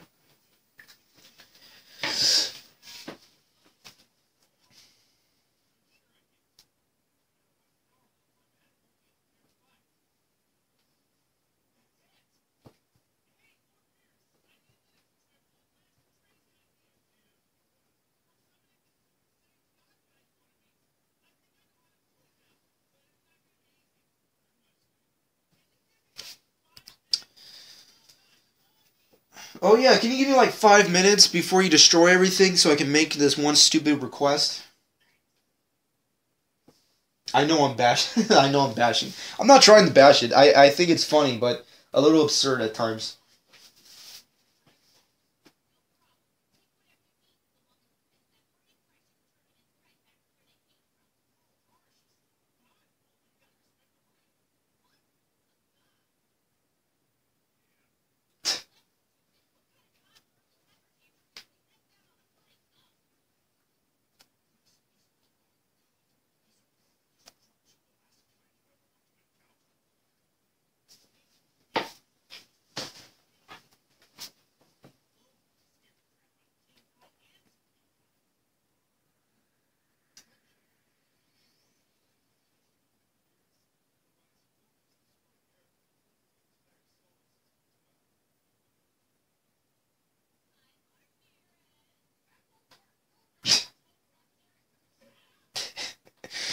Oh man.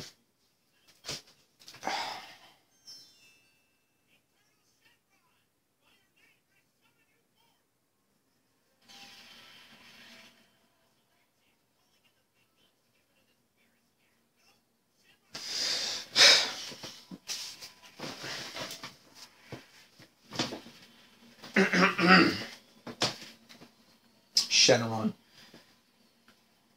I never thought of Shenron as like a being who does things outside of like being like a Pokemon where he just stays in like a set of balls. No pun intended. But like, how is it possible that Shenron knows who Beerus is? I never got that. Like, I don't know. The mythology behind Shenron is so weird. Like, he's created by the Dragon Balls. The Dragon Balls are created by Dende. Dende doesn't know who Beerus is, so doesn't that mean that Shenron shouldn't know who Beerus is? I don't know. The mythology is all out of whack. I have to like research it more than, start spewing out nonsense to you viewers, but I don't know. Let me know what you think. Who is the Super Saiyan God? Let me talk a lot of words without flapping my mouth so much.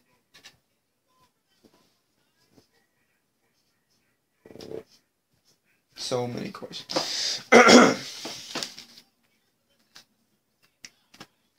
man. See, like now he's scared. Like, why is he scared? Why? Like, how does he know Beerus?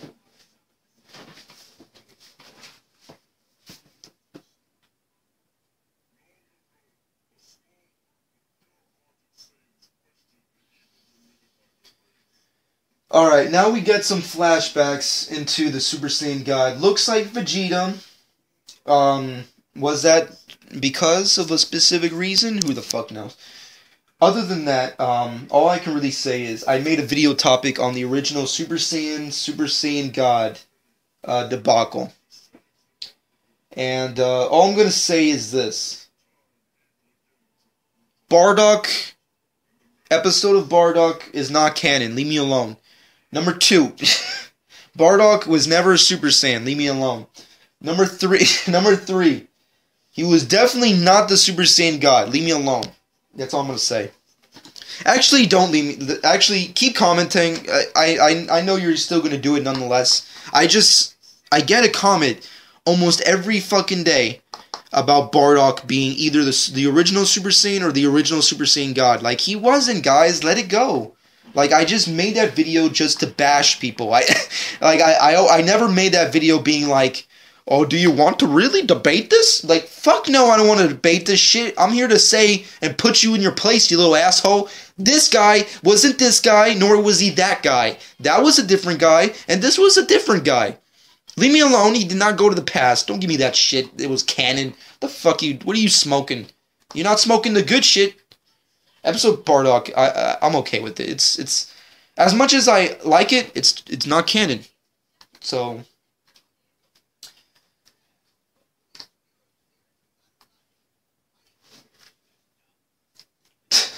even Master Roshi has to pipe in the fucking stupidity of Goku.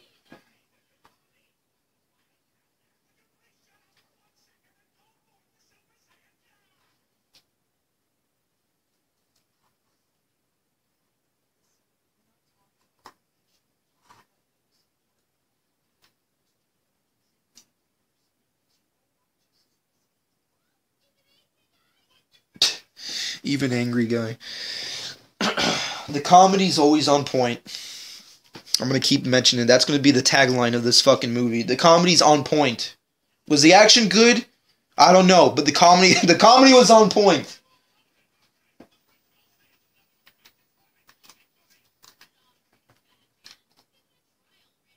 You know, for a chick who got whacked as hard as she did, she doesn't really have a bruise on her. I thought that was kind of odd that they didn't really try to do that. I kind of make the same remarks on Arrow, where like Thea, when she gets busted up all the time, she doesn't really show any bruises. I guess because they don't want to like put any bruises on that pretty little face of hers. But like, she gets whacked. Put some fucking bruises. Not forever, just for like a small period of time. One, it's just a nitpicky type of thing. We don't have to fucking give a shit.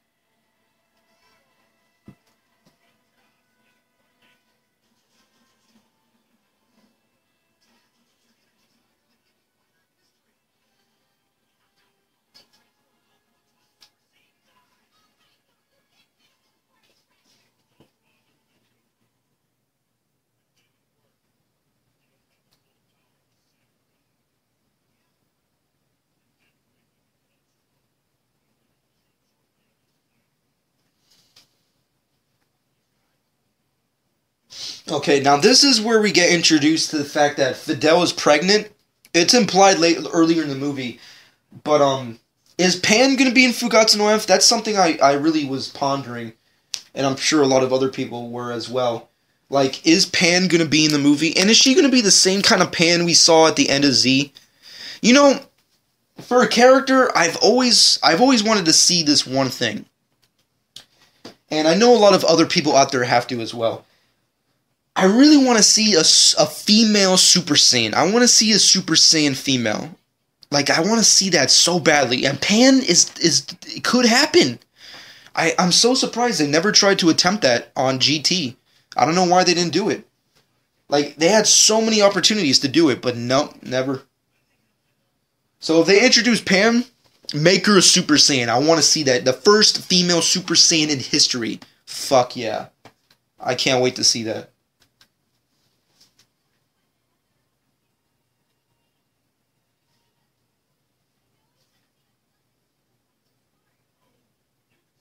And Hercule, you fucking asshole. No one's talking about you. Stop.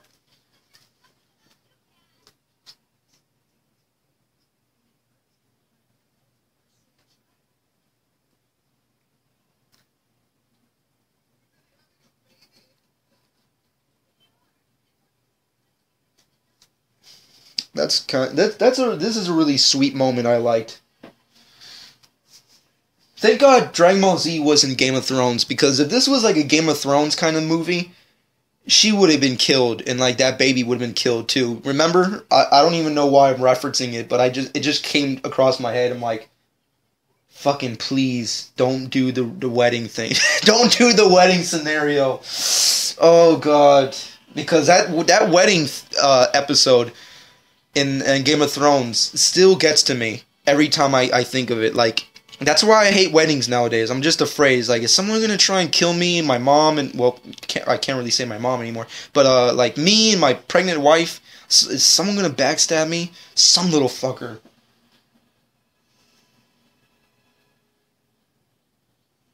Videl looks a lot like Pan in this movie. When you look at it, she looks a lot like Pan. I don't know if they did that on purpose.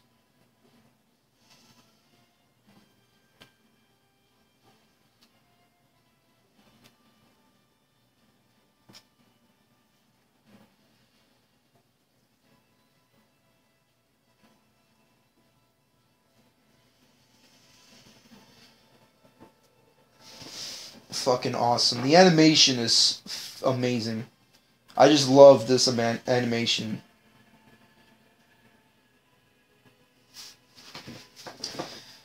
And hands down, one of the most controversial points in this movie, the Super Saiyan God. The most hyped form in all of Dragon Ball Z that no one really liked and everybody hated. You know, that's actually kind of odd how his shoes kind of changed as well. It's like, how did that happen?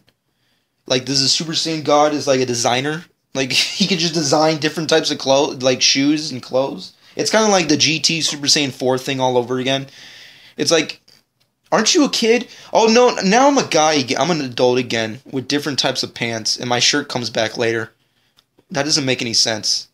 It's an anime. I'm gonna let it go. Fuck logic.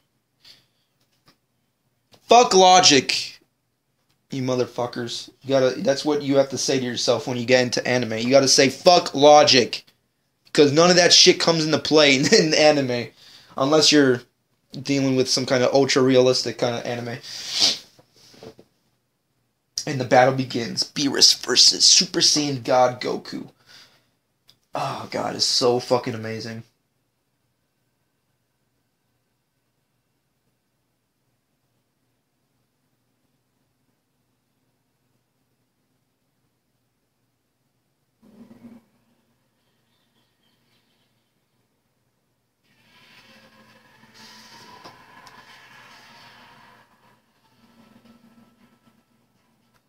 Oh, man. Shit, he's just...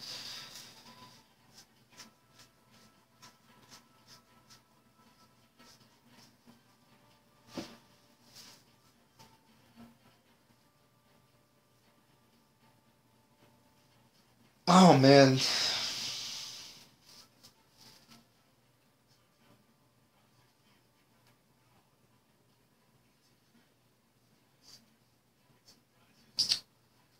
It's...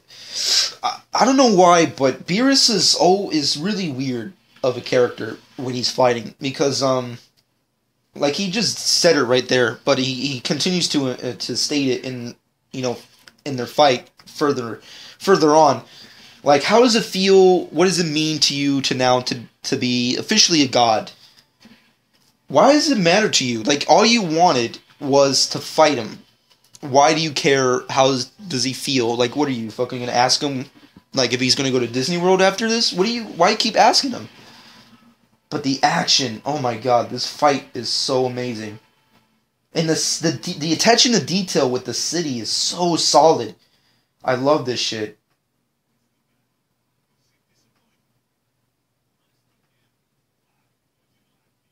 Like, even Goku's disappointed. Like, he wants more out of what he got, and he didn't really get it.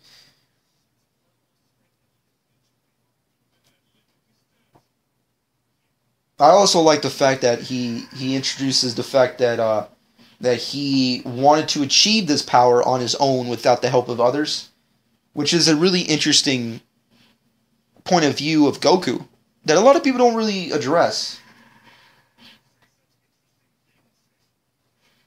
Once again, Beerus talking. Why do you give a shit? Like, why do you care? How is he feeling?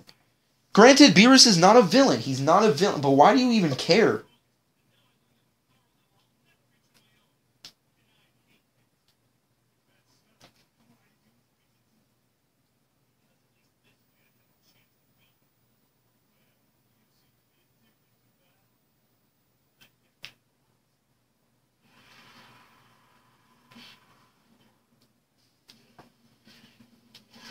God, he's kicking his ass. Oh man, the animation's so fucking good. I love this fight over the city. I also find it really cool, like how they never really have a point where they destroy anything, fragile. Which I have to give it up to them because I stated this in one of my prior reviews. I think it was the Super Android 13 fight where whenever anything happens, they make sure to fix it all prior and help out as many people as possible. Like, look at this fight. Like, as destructive as they're being, they did not come in contact with any actual civilian, which is amazing. At the amount of power and destruction that they're causing right now with every impact, they're not causing any harm to anybody. You have to give them kudos for that. That's amazing. Something you don't really get with Marvel or DC. That's all I can really say. Dinosaur. Beerus, you're wrong. Fuck you. What do you call that? Is that a Mongway? No, it's a fucking dinosaur. You didn't kill them all.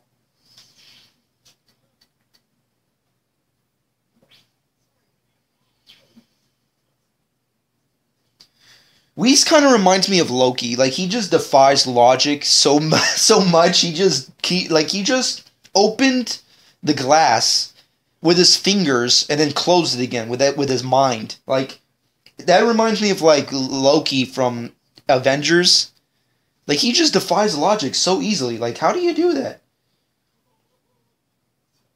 Here's my pokey stick. You're bad now. I don't know.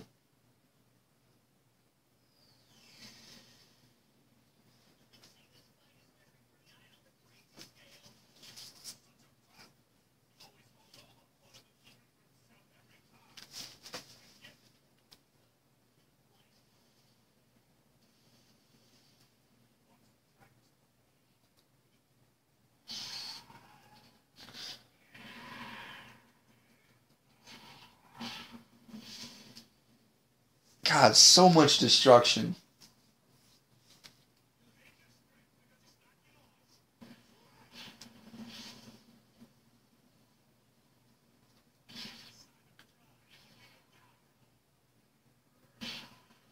God, he got smacked. Damn, that was a hardcore smack. Like, look at this fucking cliff. It just broke in half, but no one gets hurt. No one gets hurt. That's amazing. Like, what if there was like a family right under that cliff who were just having like a picnic on the beach or whatever? They would have just dead. But no, like, it's okay. It's Dragon Ball Z. We'll fix it.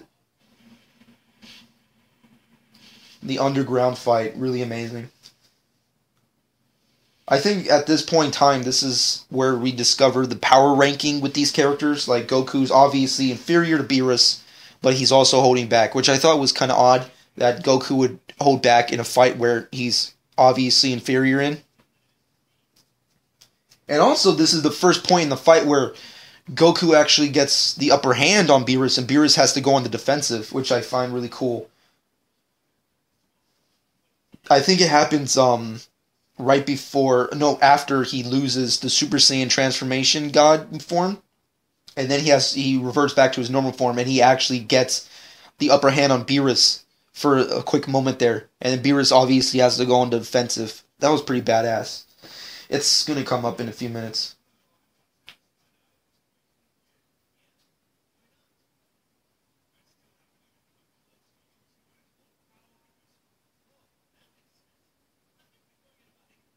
%80? That's... Why are you only using 80%?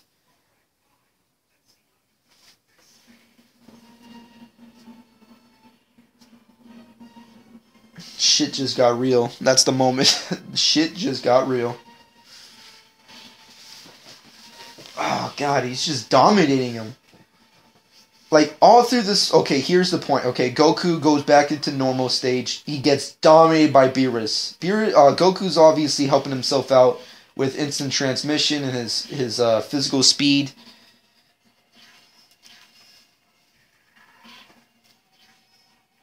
Alright. He's gonna get the upper hand real quick.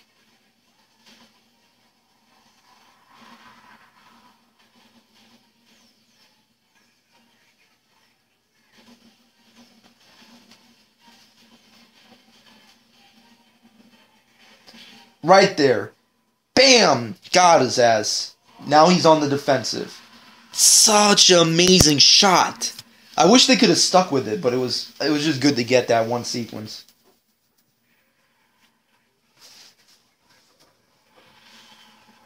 God, that fucking animation's so tight.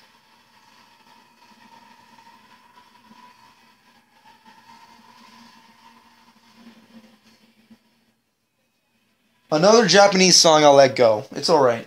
I'm gonna let this one song go. It's actually a pretty good song. I actually, before Battle of Gods came out in America, I downloaded that song, and it's like the #1 song I shit to. I don't know why I had to give off that information. But it fits well. I think this is the only place where it could fit very well. It's Goku, Beerus, just dominating each other in the sky. Jeez, like, look at this fucking fight. They're just destroying these clouds, even though it doesn't matter. It's like, what? Clouds have feelings. Leave them alone. What am I, a hippie? Oh, man. Here's another illogical sequence. Goku needs oxygen to survive, but here he's obviously fighting him above the planet. A lot of people say it's like, oh no, they're just above Earth's atmosphere. There's no fucking oxygen for him to survive? How is he doing this? So is it possible that Goku's so powerful at this point in time where he can actually survive in space? Let me know what you personally think. Kamehameha wave, point blank range. Well, not point blank range, but right up his ass. Blowing it up. Didn't really connect. I didn't really understand this one shot. Like, did he just yell at the Kamehameha wave, which dismembered it, or did he block it? I don't really know.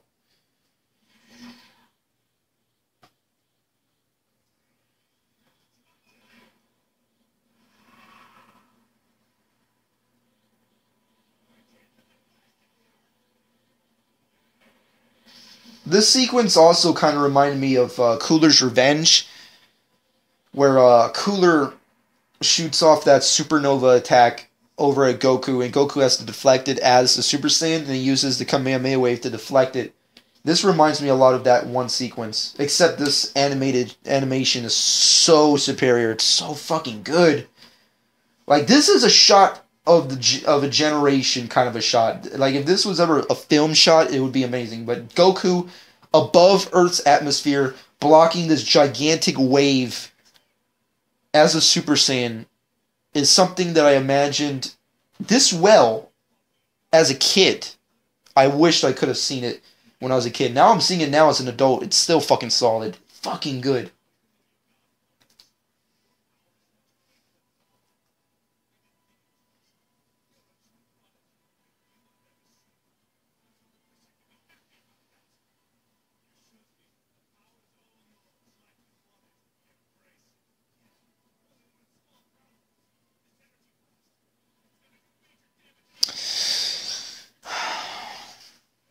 still all this talking. God, man.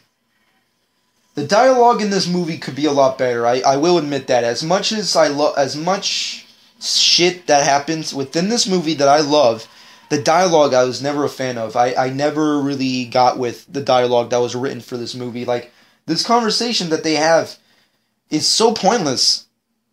Like, why'd you have to have it? I don't know. It's just my opinion. You don't really have to agree with me.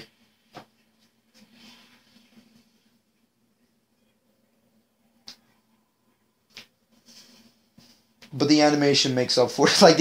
Like as crappy as dialogue could be within this movie, the animation just does it 10 times better. Like, this looks epic as hell. Like, the Earth is 5 seconds away from being destroyed. It's like...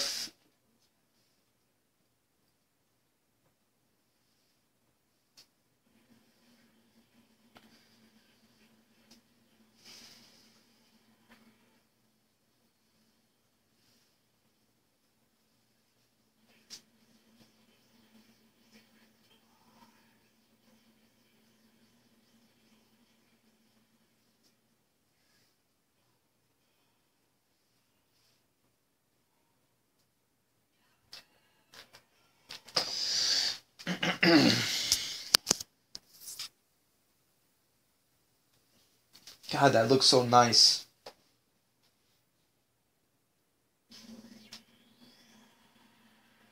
And of course, the Super Saiyan God transformation resurges into Goku's body and just dominates this fucking power. I don't really understand what he did with it. Like, they have this quick conversation right up into this point where Beerus asks him, like, what did you just do? Like, I don't really understand what you just did. And not even Goku really understands. Like, what did he do? Like, did he just demolish that wave? Or did he absorb its power? I don't really know. It's hard to say. But, oh, this conversation right here is so good. God, man. Even as an anime, the Earth looks so beautiful as it is. And still, Beerus is still at it. Like that's just insane how powerful he is, to the point where after all of this power, he still has enough energy to take down Goku. But, you know what? Quick before I continue, but Beerus didn't have enough energy after the fight to destroy the planet. And he makes Goku here say, I want to hear you give up. If Goku said no to that and kept trying to fight, could he have won? Because even Beerus didn't have enough energy to continue the fight. So, could he have won? Or would he just have died of, like, starvation? Well, not starvation, that's the wrong word for it, but I don't know. It just, after this one sequence, just makes me think about that. But I still love how the movie ends. And of course, this one sequence of them hovering over the Earth talking is so well done. It's just, once again, amongst the comedy, the animation is on point as well. It's so fucking pristine and amazing.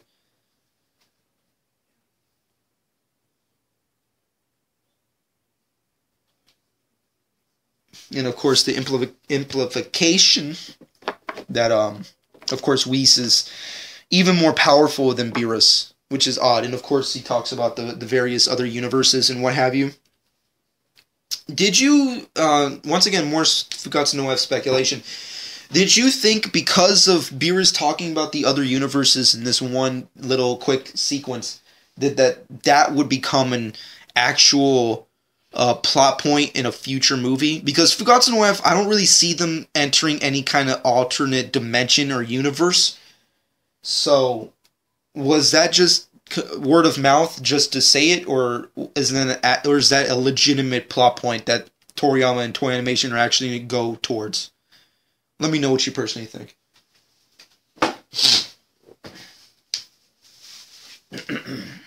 Man. Oh.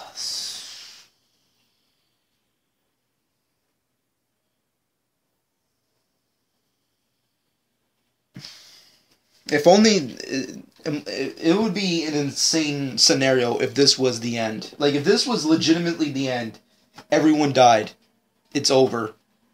planet's gone. All its people, it's gone. The Z Warriors are gone. Goku's gone. But of course it does. It doesn't really end that way, which is nice.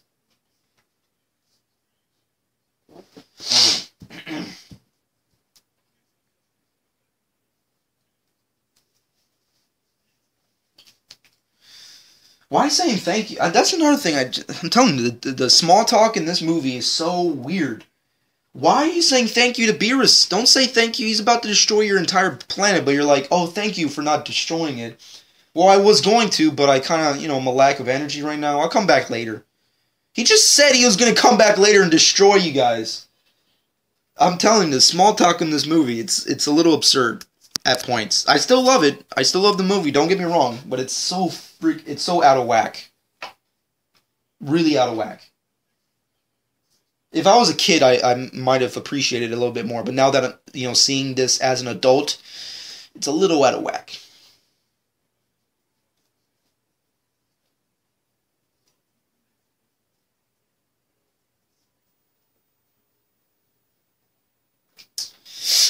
Man.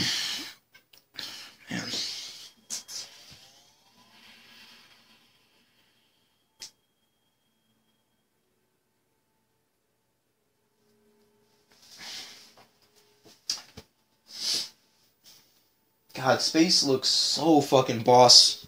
They did such a great job at animating this fucking movie.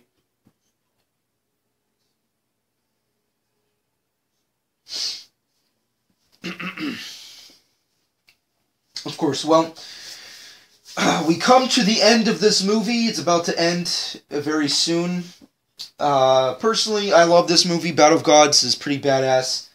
I personally don't consider it my favorite movie of all time when it comes to DBZ, but looking back at it, my top movies that I love are still the movies that I mentioned in my top 5 that I did, back last year, which is, of course, this movie, Wrath of the Dragon, Tree of Might, and Broly the Legendary Super Saiyan, and I want to say Cooler's Revenge, although I might change my mind and say Return of Cooler, rather, but one of those movies, obviously, are definitively my favorite movies.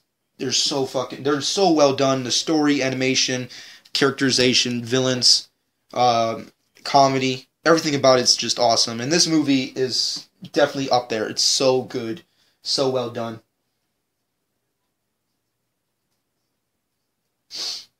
Of course, this is the last time we get to see Beerus and Whis until Fugatsu no F, which I can't wait to see how they're reintroduced in that movie, because a lot of people have been speculating that Beerus has been, or Whis have been training Goku and Vegeta, hence their new logos.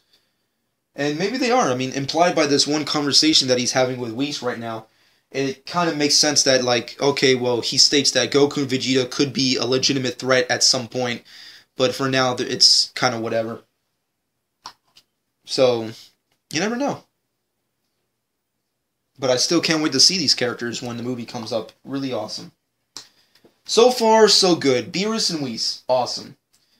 I like their characters. Although some parts are kind of whatever, like the dialogue and, some of the things they kind of do are kind of whatever, but it's still cool. Still like those characters. Beerus is awesome. After watching this movie, I want to see my cat now. I want to play with my cat. I don't know why. I wonder if it does it to anybody else. After watching Battle of Gods, does it make you want to watch and play with your cat, your house cat? Let me know in the comment section below. And also, after this movie first came out, I desperately want a Sphinx. Like one of those hairless Sphinx cats. I've been wanting one so badly. It's insane. And I saw on, I don't even know where. It was on the internet. They took one of those types of cats, and, they didn't really Photoshop it, but they kind of color schemed it, where it's purple. There's this picture of this woman who's, holding one of those cats, and it's kind of purplish. It's obviously pink, but it kind of has this tint of purple. Oh, it was so cute. So fucking badass, too. I'm telling you, if I ever get a cat and it looks like that, I'm going to call him Beerus. Fuck yeah. Let me know what you think. After watching this movie and you went and attempted to get a Sphinx cat or one of those hairless cats, house cats, did you get a boy? And was that boy cat deemed from here on out Beerus the Destroyer? Let me know if you did that, because I legitimately want to do it. I really do. I want to get one of those cats and I want to call it Beerus so badly. And I will do it. I'm going to do it. You're going to deny me of this. But it's going to happen. It will happen. I'm that much of a DBZ fanatic that I will do it. I'm gonna get that cat. I'm gonna call it Beerus. Fuck Puar and fuck that other fuck Corrin too. All about Beerus, the best cat in the entire DBZ series. Although I still like Corrin. I'm not dogging on him. I like him still. It's just that Beerus is cooler.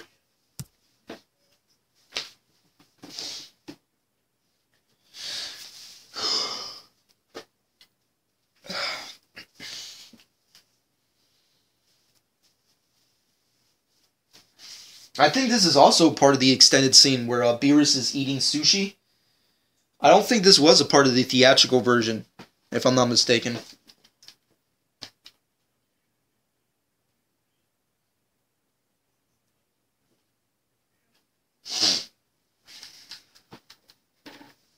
Now he must sleep, just like Godzilla does, for like the next 1,000 years. Or until the sequel, which is happening later.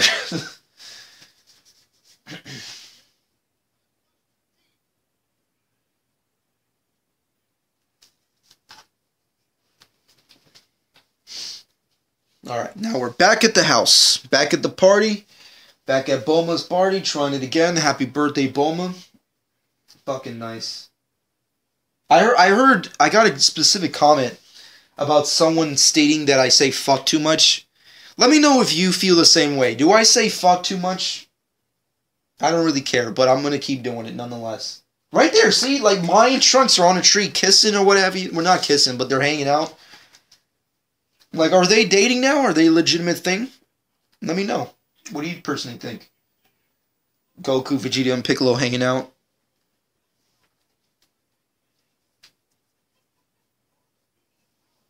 I also like this, where Goku impersonates Vegeta. It's pretty funny. I think Sean Schemmel actually does a pretty decent Chris Sabat Vegeta voice.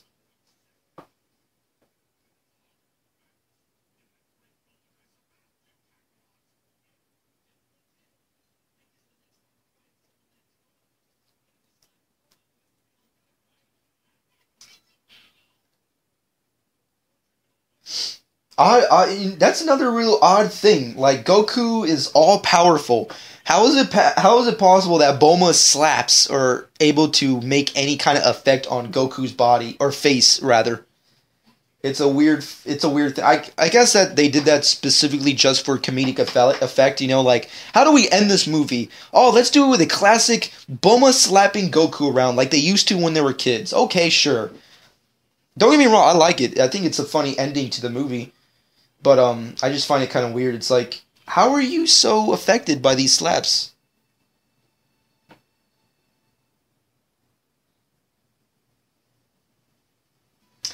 But of course, that's the end of this movie, Battle of Gods. Thank God it's already over. I mean, don't get me wrong, I love watching this movie, but for one, it's late, and B, I have to use the bathroom like a madman. So I'm going to just end this right here. Of course, we're at the end credits right now, which I really like how they incorporated the manga series into the end credits. When I first saw it, I thought, amazing, great, fucking badass. But I also thought, like, it was kind of like the end of Dragon Ball Z for a second there. Like, why show us the manga? Kind of weird. A little kind of, ambiguous, if you will. But of course, that's kind of bullshit now that Fugatsu no F is coming out. But nonetheless, I hope everybody enjoyed my commentary of Dragon Ball Z Battle of Gods. Obviously, there were points where I really didn't talk as much. That's mostly due to the fact that, I've already seen this movie dozens of times, so it's kind of hard to be as excited to talk about every single sequence. Not to mention, one, there's a lot of talking involved, so, it's kind of hard to really pay attention and talk at the same time when you have to do that. Nonetheless, I also originally really wanted, some other people to tag along to do a commentary with me. I really wanted that, I wanted to incorporate you DBZ subscribers to come on and watch the movie with me, and we can commentate it together. So hopefully we can do that in the future with a future Dragon Ball Z movie. Just say the word and I'll do it. I'll set it up and we can just, sit back, relax, watch a DBZ movie and talk shit. Unless you want to watch a different type of anime movie, and then we'll talk about that too. But overall, I do hope and encourage people to check out this movie and check out my review and, of course, my commentary on it. And, of course, I hope everybody enjoyed watching Battle of Gods with me. And I hope you enjoyed my 12 days of Dragon Ball Z. Of course, it was meant to be 14 days, but that didn't really happen to the way I really wanted it to. But nonetheless, I do hope everybody did. Fugatsu no F comes out April 11th. Can't wait to see it. I'm not going to try and watch the downloaded version. I'm going to wait. I'm going to try to keep myself isolated and not watch it until it's released with the official dub in the summer. That's what I'm going to try and do. And I hope everybody else does as well, even though I highly doubt that anyone's not going to try and download it and fucking, watch it for free. Nonetheless, still, Battle of Gods, solid movie. Hope you guys checked out my reviews. Check them out. I did a review for every single movie leading up to Battle of Gods. Hope you guys enjoy them and watch them and check them out and spread them around. And of course, if there's any type of movie that I reviewed that you want also to hear my commentating on, let me know in the comment section below. And also, I'll be doing some reviews for the DBZ specials and OVAs, like Bardock, the father of Goku, and the history of Trunks, or whatever. Trunks History of Trunks. That's the name of it, right? I don't know. The name is escaping me at the moment. The special that inspired Light of Hope, that one. Nonetheless, I'm going to be doing reviews for those later on, and I hope you guys check that out as well. Overall, check out my Super Kaioken podcast, Dragon Ball podcast. Hope everybody... God. Battle of Gods. What else can there be said? Fucking awesome movie. Check it out. Buy it. Download it. Do something. Fucking get involved within the DBZ community. Nonetheless, this has been my commentary for Dragon Ball Z Battle of Gods. And subscribe to my channel if you've not done so already. And this has been Jonchka12.